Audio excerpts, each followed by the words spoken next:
Hi வணக்கம், நான் ஒரு பேசுறேன். இந்த விட அதை பத்தி பார்க்க அப்படின்னு பாத்தீங்கன்னா, நம்ம விஜய் டிவி ரக்ஷன் இருக்காரு இல்லையா, அவரு நடிச்சு அப்புறம் கேபி தீனா அவங்க எல்லாமே ஒன்னா நடிச்சிருக்காங்க. ஆல்ரெடி இந்த படத்துக்கான டீசர் ஒன்று நம்ம வந்து ரியாக்ஷன் வீடியோ பார்த்தோம்னா, இப்போ பாத்தீங்கன்னா இன்னொரு டீசர் வந்து ரிலீஸ் பண்ணியிருக்காங்க. அது வந்து பாத்தீங்கன்னா 1 நிமிஷம் 6 செகண்ட் இருக்குங்க. அதோட ரியாக்ஷன் வீடியோ பார்த்துட்டு வந்து பேசலாம். வீடியோக்குள்ள போலாம்.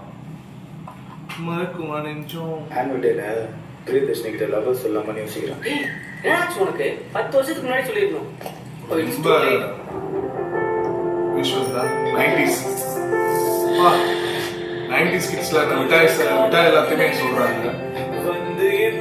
ஸ்கூல் ப்ராஜெக்ட் எப்பயுமே அதிகமா வந்து எல்லாமே ஒரே மாதிரி தான் எடுக்க முடியும். அதை தாண்டி ஸ்கூல்ல எதுவும் எடுக்க முடியாது. கிளாஸ்மேட்ல ஒரு பிள்ளை வர அந்த பிள்ளை லவ் பண்றாங்க, லவ் சொல்ல முடியாம கஷ்டப்படுறாரு, இந்த மாதிரி படங்களை தான் எடுக்க முடியும். ஸ்கூல் ப்ராஜெக்ட் வந்தாலே வேற எதுவும் பண்ண முடியாது. ரொம்ப அழகானது, எவ்வளோ விஷயம் டக்குனு மாறிடுச்சு. ஆனா ரக்ஷன் ஹீரோவா, ஏன்னா இப்ப ஆல்ரெடி வந்து ஃப்ரெண்ட்ஷிப் ரோல் நடிச்சிருக்காரு, ஹீரோவா நடிக்கிறப்ப ஓகே. எங்க அண்ணன் பாட்டோட டைட்டில் வேற, பேக்ரவுண்ட் மியூசிக் கொஞ்சம் கேட்க நல்லா இருக்குங்க, எனக்கு தெரிஞ்சு நல்லா இருக்கு. February 2 ரிலீஸ் ஆகுது. ஓகே, இதோட மியூசிக் டைரக்டர் யாருன்னா சச்சின் வாரியர்னு போட்டிருக்காங்க. சச்சின் வாரியர் வந்து பாத்தீங்கன்னா இவர் வந்து பேக்ரவுண்ட் சிங்கர் வந்து இவர் வந்து தமிழ்ல வந்து ஒரு பாட்டு தான் பாடியிருக்காங்கன்னு நினைக்கிறேன். தமிழ்ல ஒரு பாட்டோ 2 பாட்டோ தான் பாடியிருக்காங்க. நேரம் படத்துல பாட்டு ஒன்று பாடியிருக்காங்க. அப்புறம் நம்ம பெங்களூர் நாட்கள்ல வந்து ஒரு பாட்டு வேற அவங்க பாடியிருக்காங்க. இதுக்கு வந்து மியூசிக் டைரக்டர் இதுக்கு முன்னாடி ஒரு படத்துக்கு பண்ணிட்டாங்க, மியூசிக் டைரக்டர் பண்ணிட்டாங்க.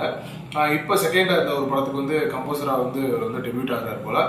ஓவராலா வந்து பாத்தீங்கன்னா அது ஒரு சின்ன ஒரு டீசரா இருக்குங்க. என்னன்னா 1 நிமிஷம் 6 செகண்ட் தான் இருக்கு. இதுல வந்து ரிவீல் பண்றதுக்கு பெருசா ஒன்றும் தெரியல. ஃபர்ஸ்ட் நம்ம போட்ட வீடியோல வந்து பாத்தீங்கன்னா அவர் லவ் சொல்ல முடியாம கஷ்டப்படுற மாதிரி, அப்புறம் வந்து ஒரு காம்படிஷன்ல வந்து ஒரு அந்த ஒரு ட்ரெஸ் மாறுவேடம் மாதிரி போட்டுட்டு நான் இன்னைக்கு கண்டிப்பாக நான் சொல்லுவேன் அப்படின்னு சொல்றதாகட்டும், லவ் சொல்ல கஷ்டப்படுறதாகட்டும், இந்த நம்ம அதில் பார்த்துருந்தோம்.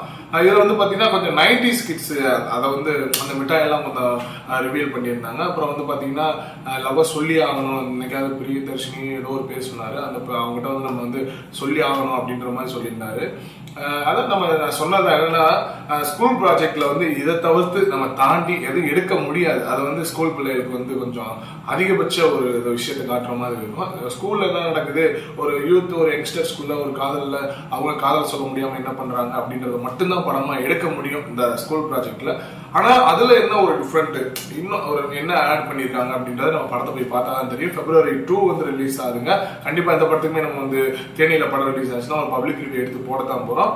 அடுத்த ரியாக்ஷன் வீடியோ வெயிட் பண்ணலாம். பாய்.